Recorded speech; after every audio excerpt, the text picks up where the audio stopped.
Crystal defect का part 2, यानी आपने कल जो समझा था उसके आगे स्टार्ट हो रहा है नॉन स्टैक्योमेट्रिक डिफेक्ट। यहां पर सीखने वाली बात है नॉन स्टैक्योमेट्रिक डिफेक्ट का मतलब क्या होता है। ध्यान दीजिएगा, इधर उधर बात मत करेंगे। स्टैक्योमेट्रिक डिफेक्ट का मतलब क्या हुआ? स्टैक्योमेट्रिक डिफेक्ट का मतलब होता है कि दोष उत्पन्न होने के बाद भी अनुपात में कोई चेंजेस नहीं आता। जो फॉर्मूले में अनुपात होता है वही अनुपात उनके क्रिस्टल में भी होता है, लेकिन जब अनुपात चेंज हो जाते हैं इफेक्ट पैदा होने के बाद या डिफेक्ट पैदा होने के बाद, दोष उत्पन्न होने के बाद अगर उसके अनुपात में परिवर्तन आ जाते हैं, धन आयन और ऋण आयन के अनुपात में अंतर आ जाते हैं, तब इसे कहा जाता है नॉन स्टैक्योमेट्रिक डिफेक्ट। तो यहां पर यह बात ध्यान रखिएगा जो सबसे महत्वपूर्ण है, अनुपात में परिवर्तन आ जाते हैं, अनुपात में परिवर्तन आ जाते हैं। उसमें क्या हुआ था? अनुपात में परिवर्तन नहीं आता है। नॉन स्टैक्योमेट्रिक डिफेक्ट कौन कौन से होंगे ये जानिएगा। सबसे महत्वपूर्ण है ये ऋणात्मक रिक्ति त्रुटि या ऋणात्मक रिक्ति दोष।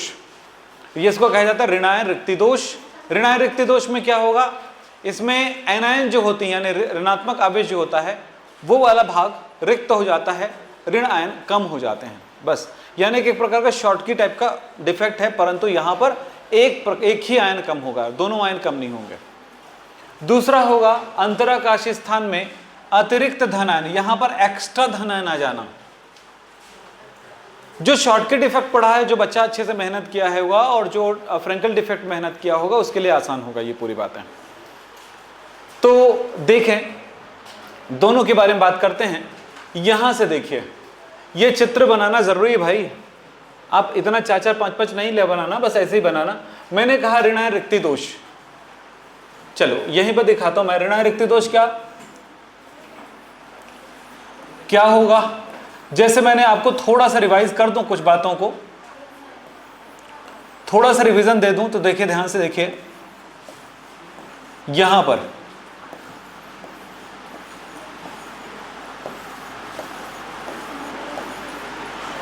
हमने शॉर्टकी दोष में क्या देखा है और फ्रेंकल में क्या देखेंगे।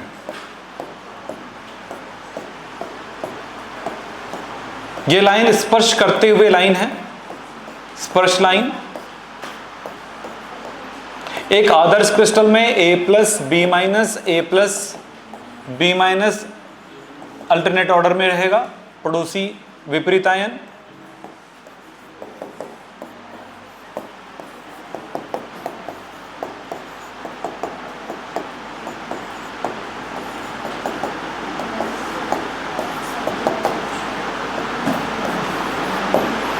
ये है शॉर्टकट डिफेक्ट में। आपने क्या देखा? शॉर्टकट डिफेक्ट में देखा कि धन आयन और ऋण आयन अपना स्थान बराबर रूप से छोड़ देता है। ये शॉर्टकट दोष है। फ्रेंकल दोष में आपने क्या देखा था? अपना कोई धन आयन अपना स्थान छोड़ करके, खाली करके, कोई भी धन आयन अंतराकाशीय स्थान में कोई भी मैं खाली कर दूं और उसमें वह आ जाता है किसी एक जगह पर। यह फ्रेंकल दोष था। शॉर्टकी दोष में आपने देखा कि आयनों की संख्या कम हो जाती, पदार्थ की संख्या कम हो जाती। जहां पदार्थ की संख्या कम हुई तो घनत्व कम हो जाएगा। तो ये तो क्लियर हो गया इसके इफेक्ट क्या हुए। दूसरी बात, शॉर्टकी दोष में यह देखा था कि किस प्रकार के क्रिस्टलें पाई जाती है। हमने कहा था जिसमें धन आयन और ऋण आयन का आकार लगभग बराबर होता है उसमें शॉर्टकी दोष होगा, और समन्वय संख्या उच्च होगी यानी कि ज्यादा होगी उसमें होगा। यह आपने जानते हैं कि मैंने सोडियम क्लोराइड के बारे में बताया था कि सोडियम आयन को 6 क्लोराइड आयन घेरा होता है और क्लोराइड आयन को 6 सोडियम आयन। तो यहां पर कोऑर्डिनेशन नंबर 6 है, तो बहुत ज्यादा है, यानी कि इस सोडियम क्लोराइड पोटेशियम क्लोराइड आदि में होगा। सिल्वर ब्रोमाइड में भी होता है। सिल्वर ब्रोमाइड में दोनों तरह का दोष होता है, शॉर्टकी और फ्रेंकल दोष। ये भी बात हुई थी।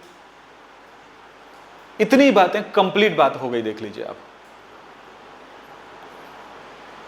दूसरी फ्रेंकल दोष की बात हुआ तो फ्रेंकल दोष में धन आयन अपना स्थान छोड़ करके किसी अंतराकाशीय स्थान में आ चुका है। जब धन आयन का आकार ऋण आयन से काफी छोटा होता है तो जाकर के फ्रेंकल दोष उत्पन्न होता है। तब क्या होगा? वो धन आयन अपना स्थान छोड़ करके ऋण आयन। तो यहां पर धन आयन और ऋण आयन का आकार में काफी अंतर होगा और समन्वय संख्या कम होती है, तब ऐसा पॉसिबल है कि वो फ्रेंकल दोष उत्पन्न करेगा। फिर बात करें हम इस पे घनत्व पर क्या प्रभाव पड़ेगा। चूंकि पदार्थ वही है, घनत्व प्रभाव नहीं पड़ेगा। चूंकि आयन कहीं दूसरी जगह पे आके स्थापित हो गया, इसलिए थोड़ी परावैद्युतांक में परिवर्तन आ जाएगा, विद्युत चालकता थोड़ी बढ़ जाएगी। एग्जाम्पल में आपको मैंने जिंक सल्फाइड और सारी चीज़ों के बारे में बताया था जिसके कोऑर्डिनेशन नंबर कम होते हैं। सीजियम क्लोराइड में नहीं होगा, जिंक सल्फाइड में होगा, सिल्वर ब्रोमाइड में होगा। तो ये सारी चीज़ें कोई बड़ी कठिन चीज़ नहीं है। आप जिस चीज़ को कठिन मानते हैं उसको कठिन मानोगे तो कठिनाई बढ़ती जाएगी। अभी तो शुरुआत ही नहीं हुआ है कठिनाई की। इस चैप्टर में सबसे बड़ी बात बता दूं, कोई चीज़ कठिन नहीं है, बस प्रैक्टिस करने की देरी है और सही सिस्टम में प्रैक्टिस करना। मैंने कोई हार्ड एंड टफ प्रॉब्लम लेके नहीं आया, बड़ा सिंपल तरीके से इस चैप्टर को समझा रहा हूँ। देख लीजिए, हो गया। हर चैप्टर को पढ़ाने का तरीका अलग रहता है बेटा। जैसे आपने मुझसे एक चैप्टर पढ़ के गया, किसी दूसरे टीचर से दूसरा चैप्टर पढ़ा, तो कभी दो टीचरों को कभी जज नहीं कर पाओगे। जज करने का तरीका होता है, हम उसी टॉपिक पे दो अलग लोगों को आप खड़े करिए। ठीक है, फिलहाल ये बात तो क्लियर हो गया। अब मैं बता रहा हूं आज का दो ऋण आयन रिक्ति दोष। ये हुआ हमारा एक आदर्श क्रिस्टल। ऋण आयन रिक्ति दोष शब्द पे है ऋण आयन रिक्त होना, ऋण आयन को कम कर देना। जब किसी क्रिस्टल में ऐसा हो कि कोई ऋण आयन अपना जगह छोड़ दे, यानी वो छोड़ता वड़ता कुछ नहीं है, उस जगह पे बेचारा आ नहीं पाया जमावट में, तो एक तरह का डिफेक्ट पैदा हो गया, दोष पैदा हो गया। तो यहां पर जितने धन आयन थे उसके तुलना में ऋण आयन कम है। अगर काउंट करो तो भी पता चलेगा। अगर मैं देखता हूं तो ये देखो 2 2 4 2 6, हाँ 8 धन आयन है, 7 ऋण आयन दिख रहा है। एक फिगर में भी दिखाई दे रही है, वो चित्र में दिखाई दे रहा है। क्रिस्टल में हजारों धन आयन है, हो सकता है उनमें से एक ऋण आयन कम है, तो भी वो दोष उत्पन्न हो चुका है। इससे क्या हुआ जरा समझें। लेकिन बात यह है, धन की संख्या तो 8 है प्लस 8 है, पर -7 है। इस तरह से धन आवेशित हो जाएगा। आवेश कभी चेंज नहीं होता किसी क्रिस्टल का, यह बात ध्यान रखना। इस बात को बैलेंस करने के लिए, आवेश को बैलेंस करने के लिए, जहां से वो B- कम हो रहा था, वो अपना इलेक्ट्रॉन ले छोड़ देता वहां पे। तो इलेक्ट्रॉन छोड़ने का मतलब क्या हुआ, वो B- नहीं निकला, एक्चुअली B कम हो गया है। उस जगह पर एक इलेक्ट्रॉन स्थापित रहता है। B- की जगह पे, ऋण आयन की जगह पे इलेक्ट्रॉन है। ऋण आयन अपना खाली जगह रखता है, उस जगह पे एक इलेक्ट्रॉन है। अब देखिए, ऋण भी 8 है और धन भी 8 है, यानी कि 0, आवेश 0। कोई भी क्रिस्टल हो, उस क्रिस्टल पर आवेश हमेशा 0 रहेगा, चाहे कोई भी डिफेक्ट पैदा हो, कोई भी डिफेक्ट पैदा हो। क्रिस्टल में आवेश पर कोई अंतर नहीं आएगा, यह हमेशा याद रखना। इसलिए धन और ऋण की संख्या हमेशा बराबर ही रखना है। तो या तो इलेक्ट्रॉन उनके साथ निकलेगा, तो कैसे निकलेगा वो भी है। तो इलेक्ट्रॉन नहीं निकल सकता है, ध्यान रखिएगा। तो क्या है उस जगह पे, इलेक्ट्रॉन। तो इस जगह को कहा जाएगा, इस जगह को कहा जाएगा, जो जगह पे B- कम है, उस जगह को कहा जाएगा ऋण आयन रिक्ति।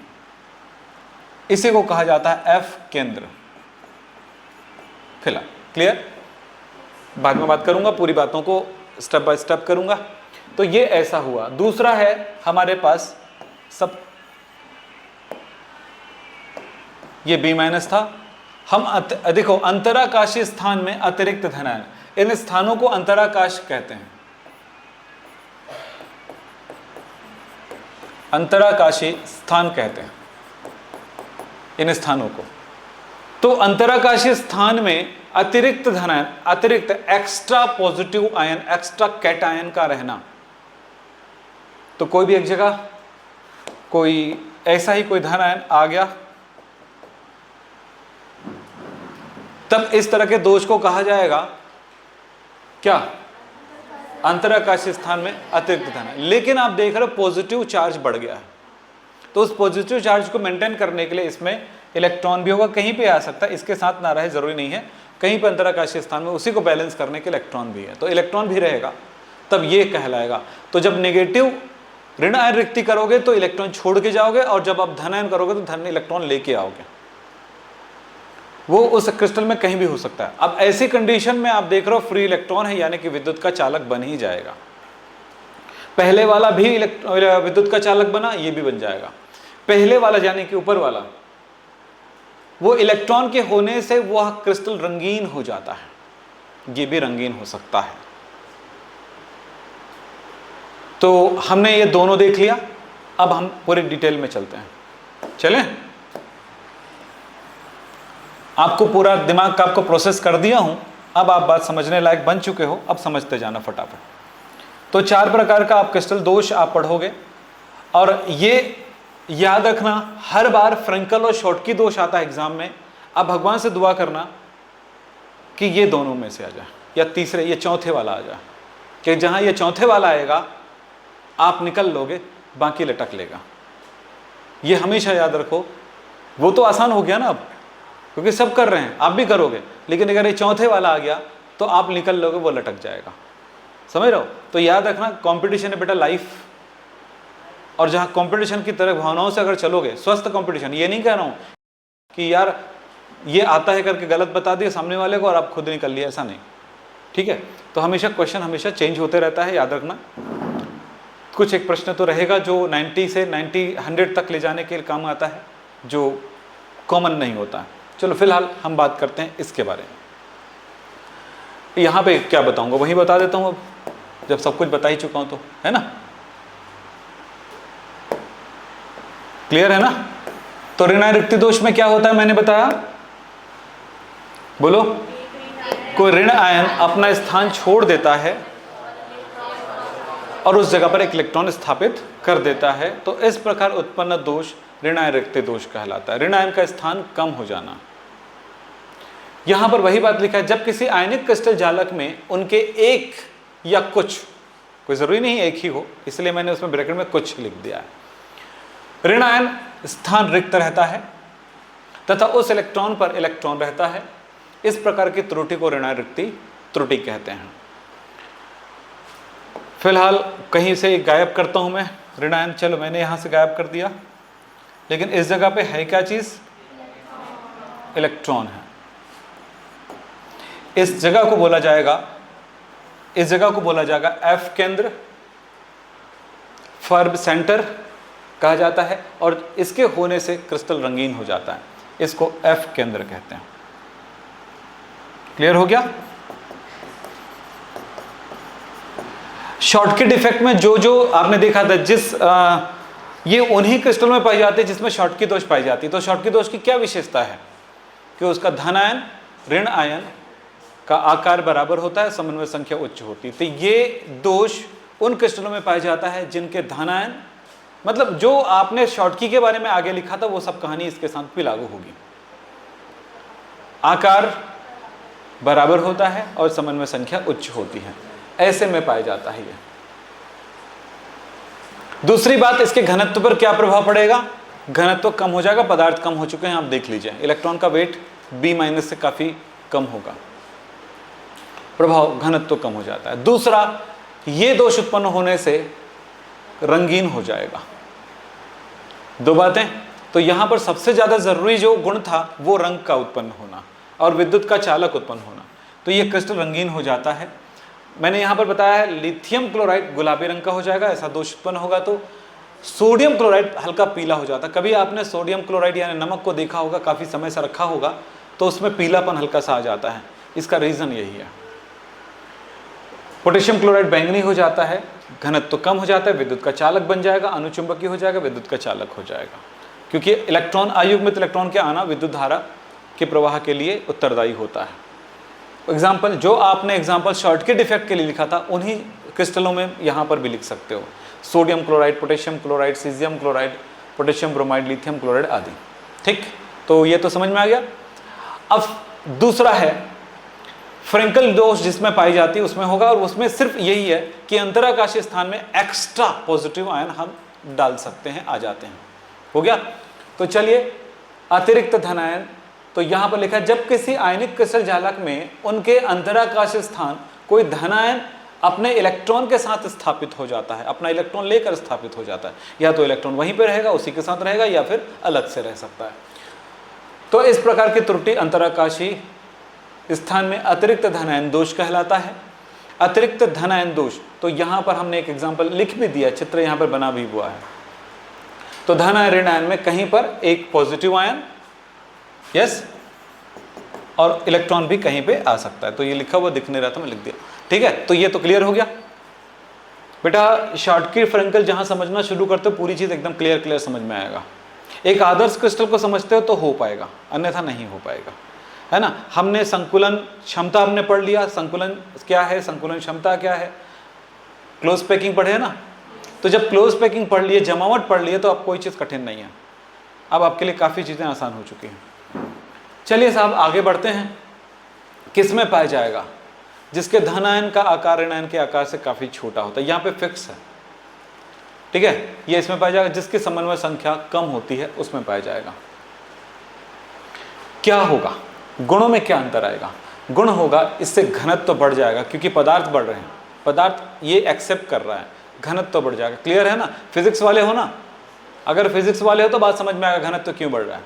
और फिजिक्स वाले नहीं हो तो फिर बात भी क्यों पढ़ रहा है, वो भी साइंस में, ठीक। चलो आगे चलते हैं, हो गया, आगे चलते हैं। दूसरी बात है क्रिस्टल इनसे भी रंगीन हो जाता है, लेकिन अक्सर प्रश्न जब आएगा कि कोई क्रिस्टल रंगीन क्यों हो जाता है, तो कल भी एक क्वेश्चन था आपके ऑब्जेक्टिव में, तो इसका कारण हमने कहा था ऋण आयन रिक्ति दोष ही लिखिएगा, ठीक है। लेकिन धन आयन, अतिरिक्त धन आयन दोष जब आएगा तो भी क्रिस्टल रंगीन हो जाएगा, क्योंकि यहां पर भी एक इलेक्ट्रॉन फ्री होता है, ये भी विद्युत के चालक बन जाते हैं। उदाहरण जो मैंने आपको बताया था फ्रेंकल दोष में, वो सारे उदाहरण इसमें भी डाल दीजिएगा। चलिए साहब, अब अगला है अशुद्धता दोष। यहां पर अशुद्धता दोष का मतलब होता है किसी क्रिस्टल में अशुद्धि मिलाकर दोष उत्पन्न कराना, ये हम कराते हैं, या हो सकता है प्रकृति में उपस्थित है तब उसमें दोष उत्पन्न हो गया हो, दोनों स्थितियां हो सकती हैं। दो प्रकार का होता है, एक आयनिक अशुद्धि और एक होता है उदासीन परमाणु अशुद्धि, ये लिख दिया मैंने, अशुद्धता दोष कहलाता है, ठीक है, क्लियर है। जब किसी क्रिस्टल में कोई दूसरे क्रिस्टल मिला करके अशुद्धि उत्पन्न की जाती है और इससे जो दोष उत्पन्न होता है उसको हम अशुद्धता दोष कहेंगे, परिभाषा पढ़ लीजिएगा, वही मीनिंग है उसका। ये दो प्रकार का होगा, एक होगा आयनिक अशुद्धता दोष और दूसरा होगा उदासीन परमाणु अशुद्धता दोष।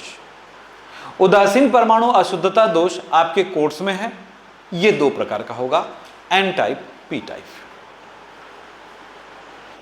बेटा जब भी नोट्स लिखते हो हमेशा हमारी जो गाने चलते रहते हैं ना, हमारे मतलब वीडियोस, उसको चालू करके ही लिखा करिए नोट्स, क्योंकि जो नॉलेज आपको ये इस क्लास से मिलेगा वो लिखी हुई चीज़ों में हम कुछ चीज़ों को आपके लिए शॉर्ट बनाते हैं। चलिए साहब आपकी मर्जी। फिर हम यहाँ पर पढ़ेंगे एन टाइप और पी टाइप अर्धचालक क्या होते हैं, ये हमारा कोर्स है। तो चलिए सबसे पहले एक बात ध्यान रखेंगे, हीरे की संरचना सारे बच्चों ने पढ़ा है अपने टाइम पर, 9th 10th के अंदर और 11th में पक्का। तो हीरे की संरचना में आप देखते हो, कार्बन के बारे में जानते हो, कार्बन के अंतिम कोश में 4 इलेक्ट्रॉन होते हैं, 4th ग्रुप एलिमेंट्स।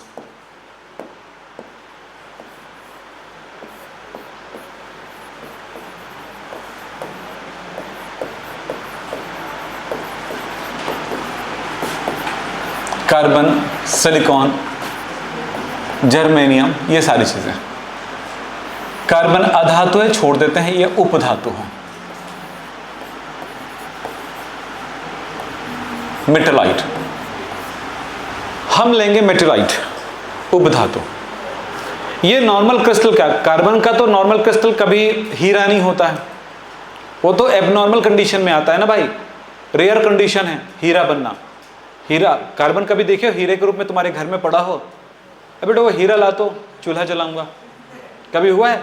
अब ये सोचो कि सर चूल्हा कैसे जलेगा, मतलब खाना कैसे बनेगा कार्बन कोयले से। अगर आपके घर में हीरा हो अच्छा खासा इतना सारा, तो कोयला जलाना, उसके ऊपर डाल देना हीरे को, बस खाना बनेगा बड़ी आराम से। तो तुम करने वाले हो ऐसा, ठीक है। हीरे से खाना बनाने के लिए थोड़ा ज़्यादा रईस होना पड़ेगा, आप समझ रहे हो ना। तो हीरा भी जलेगा क्योंकि वो कार्बन है, कोयले की तरह जलता है वो भी। ये अलग बात है कि उसको जलाने के लिए पहले बहुत ज़्यादा हीटिंग की ज़रूरत पड़ेगी, फिर उसके बाद जो वो हीट पैदा करेगा वो कुछ ज़्यादा ही होगा, है ना। पहले हीट करना पड़ेगा, उसके बाद जब वो हीट पैदा करेगा तो नॉर्मल कोयले से ज्यादा हीट पैदा करेगा वो। चलो ठीक, यहां पर बात कर रहे हैं उपधातु मेटलॉइड। ये नॉर्मल कंडीशन में भी मेटल क्रिस्टल के फॉर्म में होते हैं। जैसे शक्कर नॉर्मल कंडीशन में शक्कर होता है, क्रिस्टल होता है। नमक नॉर्मल कंडीशन में क्रिस्टल होता है। तो ये जर्मेनियम या सिलिकॉन की संरचना कैसी होगी जरा समझें। ये क्योंकि चतुर्थ ग्रुप एलिमेंट है, अर्थात नाभिक और अंतिम कोश में इलेक्ट्रॉन की संख्या 4। चौथा ग्रुप का एलिमेंट, अंतिम कोश में 4 इलेक्ट्रॉन होते हैं। शुरुआत मैंने आपको बेसिक पढ़ाया है ना, और बेसिक के बगैर इंसान कभी तगड़ा नहीं हो सकता।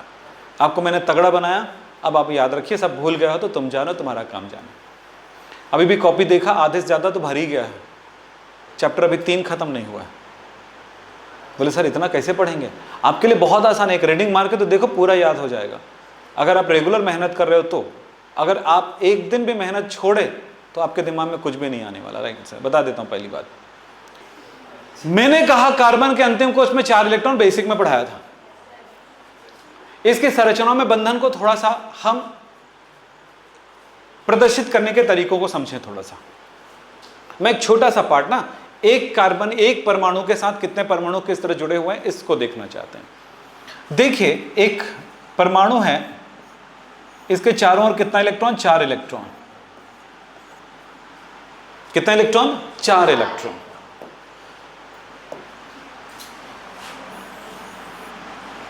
ये अब ये एक इलेक्ट्रॉन कैसा है? ये 4 इलेक्ट्रॉन अयुग्मित है, युग्मित तो नहीं है। जब 5 इलेक्ट्रॉन होगा तब एक युग्मित हो जाएगा। यहां पर क्या है? सभी अयुग्मित है। तो अयुग्मित है तो बंध बनाने के लिए तैयार है। भाई कुंवारे हैं तो शादी तो होगा ही होगा ना। चलो चलो, अब यहां पर देखिए इसके पड़ोस में जो परमाणु है ये, इनके साथ ये सहसंयोजी बंध बना कर सकते हैं। ये भी कहेगा मेरे एक पड़ोसी लाओ, मैं भी बंध बनाऊं। Okay, no problem.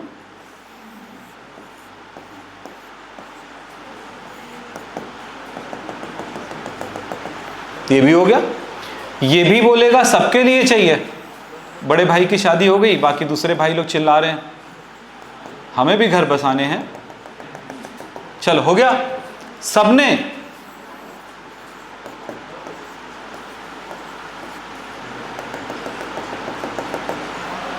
हो गया।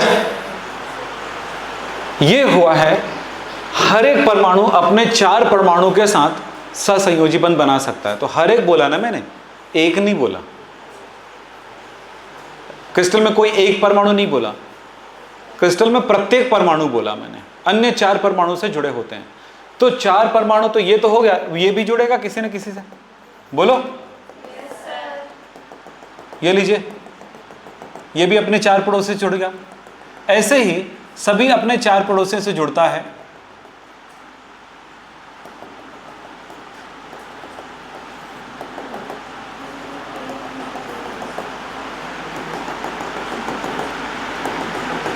अब जितना ज्यादा बनाना चाहो बना सकते हो, कोई परेशानी नहीं है। तो ये समझ लो एक कार्बन अन्य 4 कार्बन से जुड़ेगा। sp3 संकरण है इसमें। एक कार्बन को लेके चलो या सिलिकॉन को लेके चलो, मैं यहां पर सिलिकॉन जर्मेनियम को बात कर रहा हूं। ये हीरे में पाई जाती है कि हर एक कार्बन 4 दिशाओं से अन्य 4 कार्बन से जुड़ा होगा, समचतुष्फल की संरचना बनाते हुए। मैंने इसको फ्लैट में दिखाया है, 2D में दिखाया है, बाकी होता 3D में। ये भी वैसे ही 4 परमाणुओं से जुड़ेगा। बोलो यही तो है हीरे की संरचना।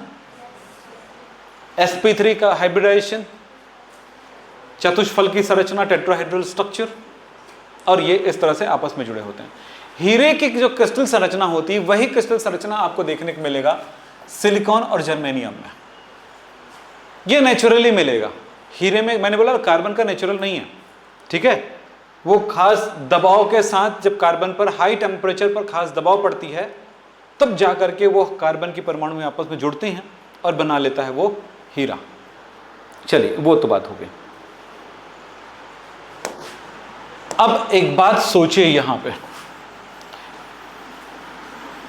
चलो सब में एक ही काम है, यही होगा सब में, हाँ कि ना। तब इसमें आप देखिए कोई भी इलेक्ट्रॉन फ्री है क्या? सभी इलेक्ट्रॉन क्या? अरे यार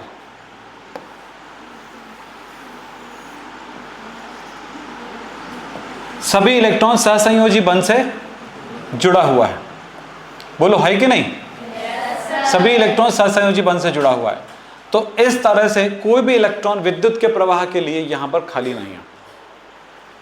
ना ये इलेक्ट्रॉन लेना चाहता है ना इलेक्ट्रॉन देना चाहता है, यानी कि ये विद्युत का कुचालक है, इंसुलेटर है। ये समझ में आया, हीरा, सिलिकॉन या जर्मेनियम विद्युत का कुचालक होगा। हम यहां पर बात करेंगे, चूंकि हम कार्बन के बारे में बात नहीं कर रहे हैं, तो सिलिकॉन और जर्मेनियम के क्रिस्टल में हर एक परमाणु और अन्य 4 परमाणु से जुड़े हुए हैं सहसंयोजी बंधों से। इसमें किसी प्रकार का कोई अयुग्मित इलेक्ट्रॉन नहीं है, इसलिए विद्युत का ये कुचालक है। ये चौथे वर्ग के तत्वों के साथ देखने को मिलता है। लेकिन यदि मैं इसमें 5वें वर्ग के कोई तत्व मिला दूं, 5वें वर्ग के तत्व कौन होते हैं?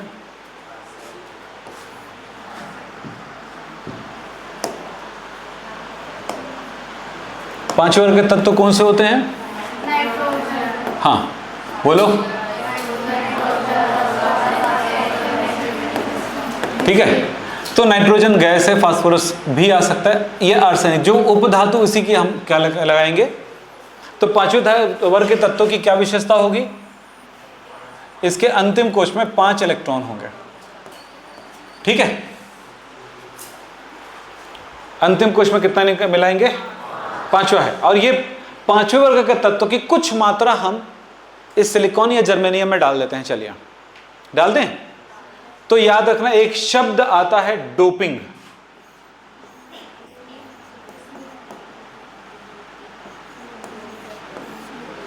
आपने ये शब्द सुना होगा खेलों में, लोग दवाई खा के अपने परफॉर्मेंस करते हैं, बाद में टेस्ट होता है, पता चलता है कि यार ये आदमी डोपिंग किया था, यानी कि दवाई खा के अपनी स्टेमिना बढ़ा करके वो खेल में गया, जीत गया, उसकी ट्रॉफी छीन ली जाती है। हमारे इंडिया में कई बार ऐसा हुआ है। चलो हो गया, डोपिंग का मतलब समझ में आ गया। तो हम जब किसी क्रिस्टल में अशुद्धि मिलाते हैं तो इस घटना को कहते हैं डोपिंग। प्रश्न आएगा एग्जाम में, डोपिंग क्या है?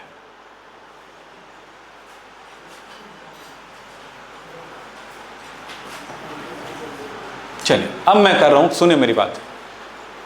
5वें ग्रुप के तत्व की थोड़ी सी मात्रा किसी क्रिस्टल में मिला दूं तो कहीं कहीं पर यह 5वां ग्रुप का एलिमेंट आ जाएगा। अब 5वें ग्रुप का एलिमेंट का आना का मतलब क्या हुआ? वो 5 इलेक्ट्रॉन वाला होगा अंतिम कोश में। बोलो 1 2 3 4 5। पूरा क्रिस्टल ऐसे बना हुआ है कि हर एक परमाणु को 4 परमाणु घेरा हुआ है हर जगह पे, लेकिन कहीं पर वो 5 इलेक्ट्रॉन वाला एलिमेंट आ गया। तो भाई अपने जमावट तो बदल नहीं सकता वो परमाणु, वो क्रिस्टल। तो क्रिस्टल में जो जमावट है वैसे ही रहेगा। तो एक परमाणु के पास आसपास 4 परमाणु है, तो 4 परमाणु तो इसके साथ क्या कर सकता है? सहसंयोजी बंध बना सकता है, लेकिन एक इलेक्ट्रॉन के साथ बनाने के लिए आसपास कोई पड़ोसी है ही नहीं है। जब वो पड़ोसी ही नहीं है तो ये इलेक्ट्रॉन फ्री रह जाता है। तब इस इलेक्ट्रॉन को कहा जाता है फ्री इलेक्ट्रॉन। क्या कहता है? Free electron. और फ्री इलेक्ट्रॉन, इलेक्ट्रॉन पे चार्ज कौन सा होता है? माइनस, निगेटिव, इसलिए इसको कहा जाता है निगेटिव टाइप अर्धचालक। तब ये इलेक्ट्रॉन देने वाला, जब समझ में आया बातें, तो जब चौथे वर्ग के क्रिस्टल में 5वें वर्ग के तत्व का हम डोपिंग करते हैं, अशुद्धि मिलाते हैं, तो जो क्रिस्टल बनता है वो कहलाएगा एन टाइप क्रिस्टल या एन टाइप अर्धचालक। और इस डोपिंग को कहा जाएगा एन टाइप डोपिंग। ठीक है, याद हो गया? एन टाइप क्यों हुआ? Negative type. निगेटिव किसमें होता है? इलेक्ट्रॉन में। तो इलेक्ट्रॉन होने की वजह से तो ये विद्युत का चालक बन गया, इसे कहेंगे अर्धचालक। दूसरा, अगर हम तीसरे ग्रुप के एलिमेंट की तरफ चलते हैं, तीसरा ग्रुप, तीसरे में कौन कौन आता है? बोरॉन, एल्यूमिनियम, गैलियम, इंडियम, ये सब आते हैं ना। तो ये पहले तत्व को हटा के कर दिया करो। तो एल्यूमिनियम या गैलियम या इंडियम की संरचना क्या होगी? नाभिक, 3 इलेक्ट्रॉन होगा अंतिम कोश में। बोलो। फिर इसको चेंज कर रहा हूं भाई, क्लास इसलिए वीडियो दिया गया है आपको कोई चीज़ समझने के लिए। अगर मेरे क्लास के बाद अगर आप भूल जाओ तो उस लाइन को अब देख लो, समझ रहे हो ना। अब नहीं देख रहे हो, मेरा कहना नहीं, ये नहीं बेटा कि आप देखो, मेरा कहना है कि अगर आपको जरूरत है तो देखो, ठीक है। चलो ये हो गया। मान लीजिए मैंने डोपिंग किया किसका, तीसरे वर्ग के तत्व का, तो क्या होगा बोलो। 3 जगहों से अंतिम कोश में कितना इलेक्ट्रॉन है, 3 इलेक्ट्रॉन है अंतिम कोश में, तो वो 3 बार ही सहसंयोजी बंध बना पाएगा। जबकि वो तीसरे ग्रुप का वो तत्व है, उसके 4 दिशाओं से परमाणु उसको घेरे हुए हैं। तो क्या हो रहा है, उसका पड़ोसी 3 पर पड़ोसी तो खुश, उसको इलेक्ट्रॉन मिल गया, सहसंयोजी बंध बन गया। लेकिन एक पड़ोसी को प्रॉब्लम हो रहा है कि उसको इलेक्ट्रॉन नहीं मिल रहा है, इलेक्ट्रॉन की कमी हो रही है, लेकिन वो बंध बनाना चाहता था क्योंकि उसमें अयुग्मित इलेक्ट्रॉन है। तो बंध बनाने की कोशिशें तो हो रही, पर बंध नहीं बना पाएगा क्योंकि इलेक्ट्रॉन नहीं है इसके पास। सो इलेक्ट्रॉन नहीं है, उस जगह को कहा जाएगा होल, छिद्र कहा जाएगा। चूंकि ऐसा हुआ क्योंकि इलेक्ट्रॉन कम हो गया है, इलेक्ट्रॉन की कमी स्थिति को हम बोलते हैं पॉजिटिव, तो पी टाइप डोपिंग हो जाएगा। ये भी एक अर्धचालक बन गया, पी टाइप अर्धचालक। तो जो मैंने आपको चित्र यहां पे दिया है वो एक सरलतम रूप में समझने और समझाने के लिए है और लिखने के लिए है। तो क्या दोनों टाइप के चित्र बना लोगे? अगर आप नोट्स बना रहे हो उसमें चित्र नहीं बना रहे हो किसी चीज का, तो समझ लो आज तो समझ में आ गया, एग्जाम में कभी लिख नहीं पाएंगे आप, ना उस चीज का अर्थ समझ पाएंगे आप। यह चैप्टर पूरी तरह से, मैंने इसलिए बोला था स्केल ले लो, जरूरी नहीं कि मेरे यहां आके बनाना है चित्र, आप घर में भी बना सकते हो। तो बात समझ में आ गई क्या करना है? तो दोनों समझ में आया? तो चलिए भाई, मैं तो समझा चुका हूं, अब चलते हैं आगे। तो पहली बात एन टाइप, हाँ जी, एक क्रिस्टल में आपको समझ में आया होगा मैंने क्या बताया। मैंने बताया कि चौथे वर्ग के क्रिस्टल में, यानी कि सिलिकॉन या जर्मेनियम, मैंने याद रखना चौथे वर्ग के किन तत्वों से ही बनाई जाती है अर्धचालक। आपने सुना होगा जर्मेनियम चिप है, सिलिकॉन चिप है, ऐसा बोलते हैं, तो ये सिलिकॉन से ही बनता है अधिकांश तरह से। तो सिलिकॉन या जर्मेनियम का उपयोग किया जाता है जितने भी इलेक्ट्रॉनिक्स के कंपोनेंट बनाए जाते हैं, चाहे डायोड बनाया जाए, ट्रायोड बनाया जाए, ट्रांजिस्टर जिसको कहते हो, आईसी बनाया जाए, माइक्रो प्रोसेसर बनाया जाए, इन्हीं क्रिस्टल का कमाल है, इन्हीं का कमाल है। चलो देखें,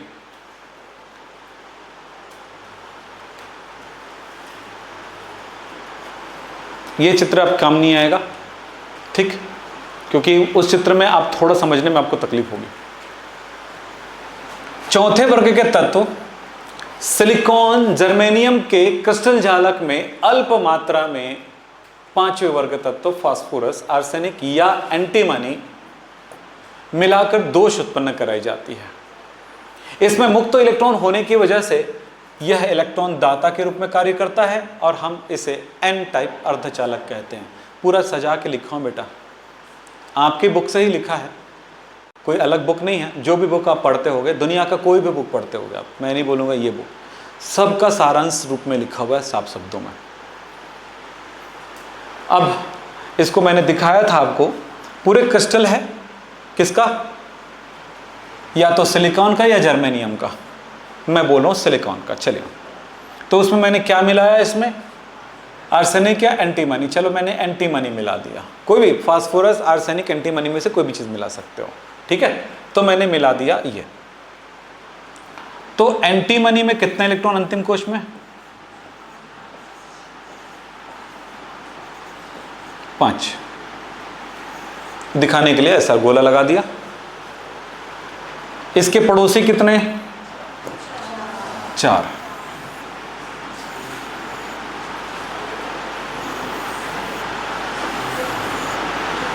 इसके अंतिम कोश में कितना इलेक्ट्रॉन होगा, चूंकि ये सिलिकॉन है, बोलो 4।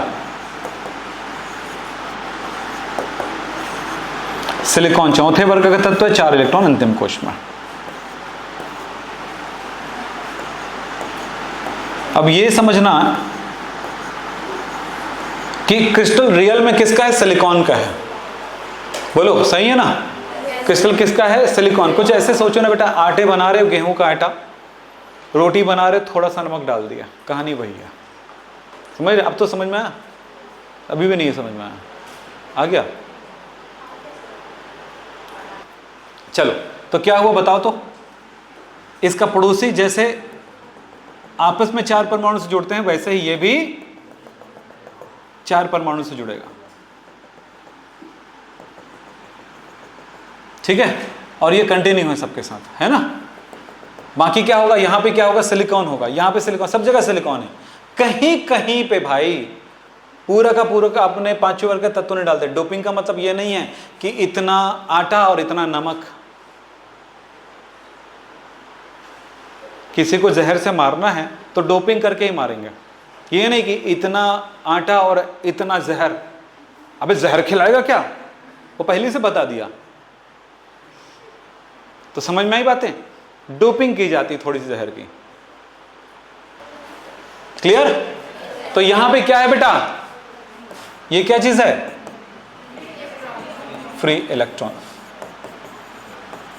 हो गया, ये विद्युत का चालक बन जाता है। अगले बात करते हैं, ये इस तरह से भी दर्शाते हैं, कई तरीके होते हैं दर्शाने के। आप ये सब मत करते रहिए, दिमाग नहीं, अब टाइम नहीं हमारे पास। पी टाइप में क्या होगा, आपको मैंने चित्र बताया, उसमें क्या करने का, यहां पे 3 इलेक्ट्रॉन, तो कौन आएगा, एंटीमनी, तीसरे ग्रुप के एलिमेंट आएंगे। तो तीसरे ग्रुप के एलिमेंट में कोई भी डाल दीजिएगा, कहां पे है, एल्यूमिनियम, गैलियम, इंडियम, कोई भी डाल दीजिएगा। तो बीच वाला मैं बना दूं, क्या दे रहा हूं, गैलियम दे रहा हूं, 3 इलेक्ट्रॉन है इसमें। बाकी सबके अंतिम कोश में 4 इलेक्ट्रॉन।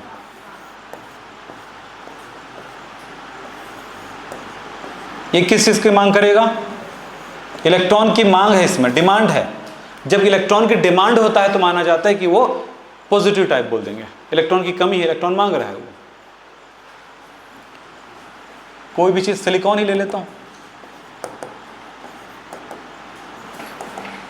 तब यहां पर यार मैं डैश लगाता हूं ना तो टाइम लगता है मेरे से, मैं सीधा सीधा ब्लू में लिख रहा हूं, ठीक है चलेगा। आप लोग डैश लगा लीजिएगा, चलेगा। इसको डैश से ऐसे बंद कर दीजिएगा।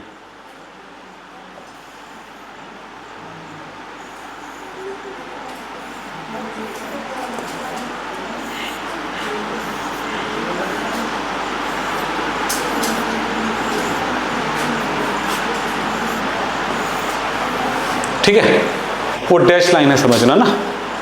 तो आप क्या देख रहे हो, यहां पर क्या है, इलेक्ट्रॉन की कमी है, ठीक है। तो क्या कहेंगे, इसको होल कहते हैं। तो इलेक्ट्रॉन की डिमांड करता है, इलेक्ट्रॉन ग्राही है। होल होते हैं जो इलेक्ट्रॉन ग्राही का रूप में कार्य करता है, ये अर्धचालक है। तो ये अर्धचालक हो गए, ठीक। चलते हैं आगे। तो हमने अर्धचालक देखे 2 प्रकार का, एन टाइप, पी टाइप, कब बनता है, क्या होता है, पूरी जानकारी मैंने दे दिया।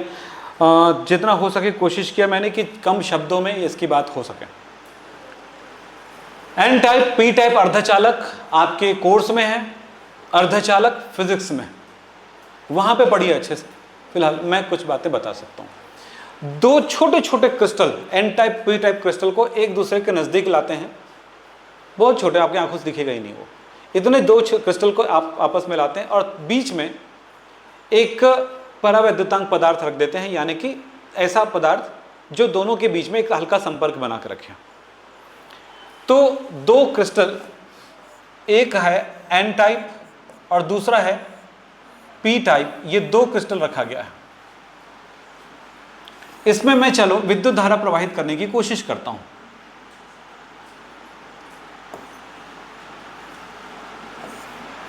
यहां पर एक लाइट लगा देता हूं, चलिए। 2 स्थितियों को समझना है आपको, प्लस माइनस। ये सेल है ना, बैटरी है, ये क्या चीज है, बैटरी है, सेल है, इससे विद्युत धारा जा रही है। ये आपका अर्धचालक, डायोड कहते हैं ना, इसको ध्यान रखना। जब 2 ही एन टाइप, पी टाइप चालक रहता है तो इसको डायोड कहेंगे। तो इसमें क्या होगा जरा समझेंगे। हम फिजिक्स में किस आधार पे पढ़ते हैं, पॉजिटिव विद्युत धारा बहती है। यस, हम यहां पर पढ़ रहे हैं, दोनों हिसाब से मैं बता दूंगा, ध्यान से सुनिएगा। पहले ये समझो कि चलिए पॉजिटिव टाइप में समझते हैं। तो ये कौन है जो गति कर रहा है, विद्युत धारा, प्लस है। इलेक्ट्रॉन में भी सोच सकते हो, उसमें किस में सोचना चाहते हैं, फिजिक्स वाले स्टाइल में कि केमिस्ट्री वाले स्टाइल में। केमिस्ट्री में हम इलेक्ट्रॉन बात करते हैं, फिजिक्स में धारा की बात करता है, तो विद्युत धारा की बात कर रहा हूं, तो विद्युत धारा बोलूंगा तो इलेक्ट्रॉन नहीं लगाऊंगा। हम ये सोच रहे हैं कि यहां से धारा निकल रहा है, यानी कौन जा रहा है, प्लस जा रहा है, विद्युत धारा मतलब प्लस की गति हो रही है। तो इस तरफ जाते जाते जाते जाते आप देख रहे हो यहां पर है एन टाइप, एन टाइप मतलब निगेटिव, निगेटिव मतलब वो इलेक्ट्रॉन को प्लस को ग्रहण करेगा, तो ये विद्युत धारा इसमें बह रहा है। और यहां पर देखो माइनस है, यानी इलेक्ट्रॉन है, ये इलेक्ट्रॉन अगर इधर से जाए तो क्या होगा, पॉजिटिव, यानी इलेक्ट्रॉन की आवश्यकता है, तो भी पॉसिबल है इलेक्ट्रॉन गति करे, मतलब विद्युत धारा इसमें बह रहा है। ठीक है, इलेक्ट्रॉन के बेसिस पर दोनों का चित्र बना लीजिएगा, मैं एक ही चित्र बनाऊंगा, आप वीडियो देखकर बना लीजिएगा। ये प्लस वाली बात होगी, मैं इलेक्ट्रॉन के बेस पर समझा देता हूं, चलिए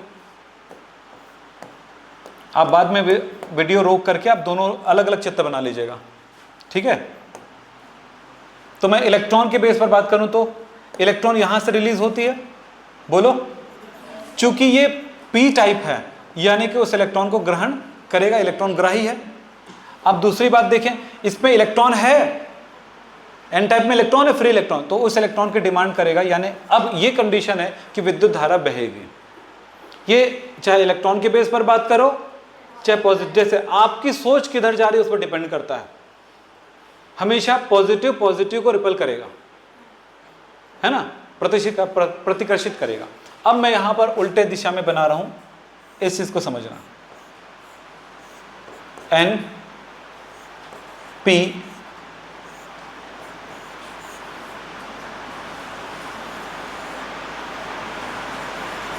फिलहाल ये लाइट जल रही है ना, विद्युत धारा प्रवाहित कर रहा है, प्रकाश आ रहा है। अब विद्युत धारा मैं उल्टे दिशा में प्रवाहित करूंगा,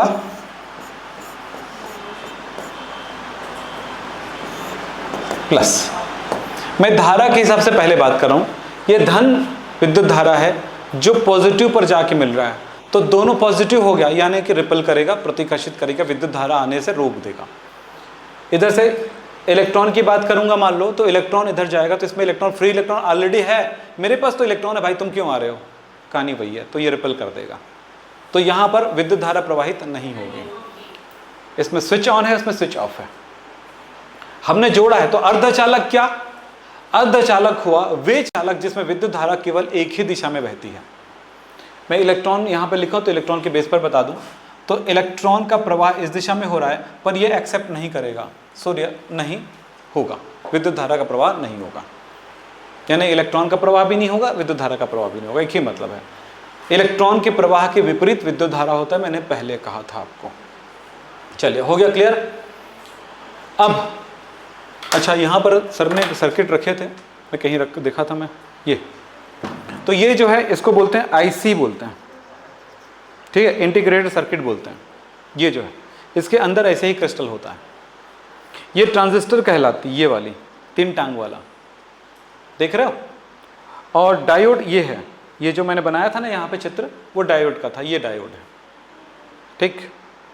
तो ये भी आईसी है, आईसी, डायोड, ट्रांजिस्टर, ये और ये आईसी। कंडेंसर अलग चीज होता है, रेजिस्टेंस अलग चीज होता है। कंडेंसर विद्युत धारा को वो क्या करता है, ग्रहण करके रखता है, समय पर वो देगा जब जरूरत पड़ेगी तो, यानी कि इलेक्ट्रिसिटी को बैलेंस करके रखता है वो। और ये रेजिस्टेंस जो है विद्युत धारा की प्रवाह को कम करता है, रोकता है, रेजिस्ट करता है, यानी कितनी मुझे विद्युत धारा इस पोर्शन में प्रवाहित करना है। और ट्रांजिस्टर स्विचिंग करता है, डायोड डायरेक्शन देता है, ये भी स्विचिंग और डायरेक्शन दोनों देता है डायोड। और आईसी जो है, आईसी के अंदर बहुत सारे डायोड, बहुत सारे ट्रायोड की पूरी संरचना होती है अंदर, बहुत बारीक लेवल पे। ये साइंस का बहुत बड़ा विकास है। अगर ये नहीं होता, यही नहीं होता, क्या चीज़, ये और ये ट्रांजिस्टर और ये डायोड नहीं होता, तो ये सर्किट कम से कम इतना बड़ा होता। समझ रहे हो। अब सोच लो कितना बड़ा तरक्की है। और ये इतना बड़ा प्लेट है, आज ज़माना इतना हो गया कि इतनी सारी चीज़ लगाने पे हम इतनी बड़ी चीज़ पे हम काम कर रहे हैं, जो कंप्यूटर और मोबाइल में सारी चीज़ दिख रही है। इतना बड़ा इसका अंदर का पेट है, तो शरीर भी तो बड़ा बनाना पड़ेगा। तो हम लोग मोबाइल इतना बड़ा लेके घूमते हैं ऐसे, हेलो ऐसे है, तो ये हालत हो जाती है। ठीक है, चलिए, जितना पिक्सेल्स बढ़ते हैं उतनी ज़्यादा उसमें सर्किट्स बढ़ेंगे, ध्यान रखना, और उतनी बारीकी बढ़ेंगी, उतनी कम से कम जगह पे करंट स्पेस डालना पड़ेगा। फिलहाल यहाँ पर सेमीकंडक्टर डिवाइस मैंने आपको दिखाया है, ये माइक्रो प्रोसेसर है। अर्धचालक वेचालक जिसमें विद्युत धारा केवल एक ही दिशा में प्रवाहित होता है, आपने देखा था दोनों दिशा में प्रवाहित नहीं हो रहा था। वैसे एक बात बताऊं, यहां से जो बताया ना वो मेरा काम नहीं था, बस यहां तक था मेरा काम, यहां तक का एन और पी, ये मैं आपको आपके लिए बताया, ध्यान दीजिएगा। अब आज के क्लास के पे समाप्त करेंगे। नमस्कार, धन्यवाद, थैंक यू।